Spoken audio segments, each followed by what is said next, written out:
Thank you. So, let me apologize in advance. I have not done stand-up in close to a year. This is going to be very rough. Some of the jokes will not have punchlines. Some of the punchlines will not have setups.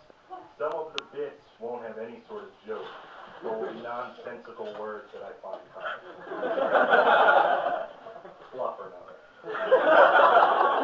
But let's get into it. We're going to get through it. We're going to get through it together. I think at the end of the night, our relationship's going to be stronger.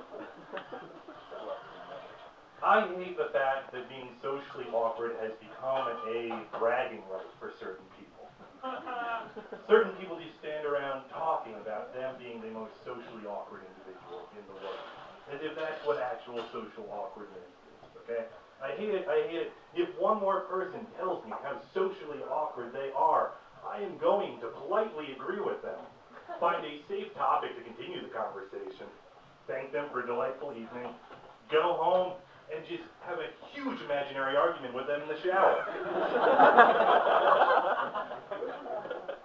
It peeves me off so much. Do not test me, okay? I promise you, if you do, the results will be incredibly mild-mannered and not aggressive at all. So really, please don't test me on this. One fact that I feel has been left out of history books for too long is the fact that George Washington was an asshole. Okay? One of the most famous stories, George Washington chopped down his father's favorite cherry tree. When his father accused him of it, he said, "I simply cannot tell a lie. It was me, father." Here is my problem with that story. One does not accidentally chop down a cherry tree. Cherry tree is not a priceless antique vase one stumbles into with an axe repeatedly until it accidentally falls down. One morning, George Washington woke up. He turned to himself. "What are we going to do today, George?" "Don't know. Dad sure loved that cherry tree out back." "He sure does. Let's chop that fucker down then." "I don't care how honest you are about it, that's an asshole move." George Washington was an asshole. End of story. So, as you can imagine, when you look like this, and you sound like this, you trick most people into sex. And I found a pretty effective way of doing it. I call it the reverse pickup line. It starts out like a regular pickup line. "Baby, if I could rewrite the alphabet." Then, when the other party's expecting to hit you with a crude innuendo, you hit them with a surprisingly genuine insight about life. "Baby, if I could rewrite the alphabet, I would make it so uppercase I and lowercase L were more distinguishable from each other."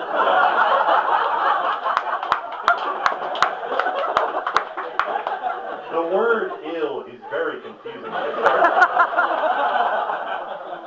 It's important at that point you lock eyes with them. Okay? You lock eyes and you watch as they realize in a bar full of people that want nothing more than a night with their physical body, you and only you care about the depth and the complexity of their soul.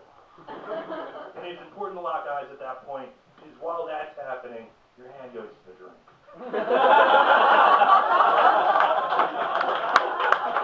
Science takes care of the rest. Thank you. Do you think a porn star's career has ever been ruined by a video leaking out of them in a really wholesome, value-driven video? One second. Fluff or another. So, I need to work out more. I know I need to work out more. You all can see I need to work out more. My problem's motivation. I don't have it. Some days I do. Some days I wake up and I am full of energy. I am ready to take on the world. I look and the glass is completely half full. Other days I wake up and the glass is half, who gives a fuck? I'm going to watch 7 hours of Buffy the Vampire Slayer on Netflix in my bed while I eat nacho cheese Doritos off my chest. Most days it's that second one. I don't know how to get past that. Changing the flavor of Doritos, surprisingly ineffective. I don't know what to do. So instead, I just drink. The results are surprisingly more effective. I don't like the fact that blacking out is associated with alcoholism. Because I don't black out because I love alcohol. I black out because I love solving mysteries.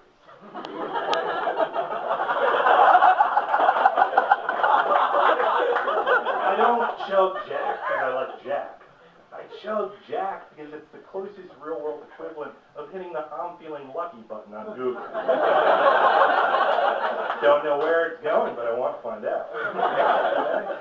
There's no love waking up, reaching into my pocket, and just finding $3,000 in Thai baht, a press pass to the Lakers game, and a signed copy of Richard Simmons' Sweat into the Old Ones.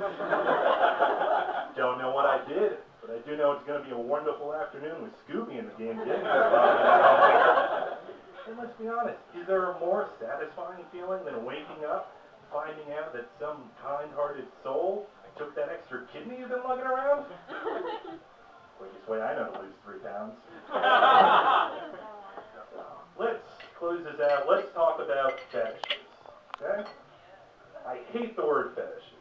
Because even if you completely normal, vanilla taste, it sounds creepy when you add the word fetish to it, you know? Say you like guys with nice eyes. Now you've got an eye fetish. You like girls with nice teeth, that's a teeth fetish. Maybe I like it when a girl pours half a gallon of skim milk over her foot. Normal, till we add the word fetish to it. That's why I say we start using the word curiosity instead. Nose fetish? Weird. Nose curiosity? Maybe it's not normal, but it sounds like what you're about to do is in the best interest of science. And who can say no to science? Or, if you don't like curiosity, let's just start calling them hobbies.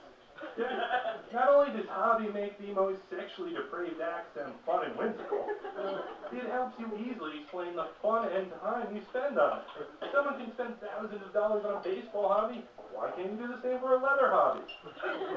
People can spend a week in Kentucky for a horse hobby, why can't you spend a week in Kentucky for a horse hobby? On that delightful image, I will leave you. Thank you so much. Whoa! Give it up for Edward!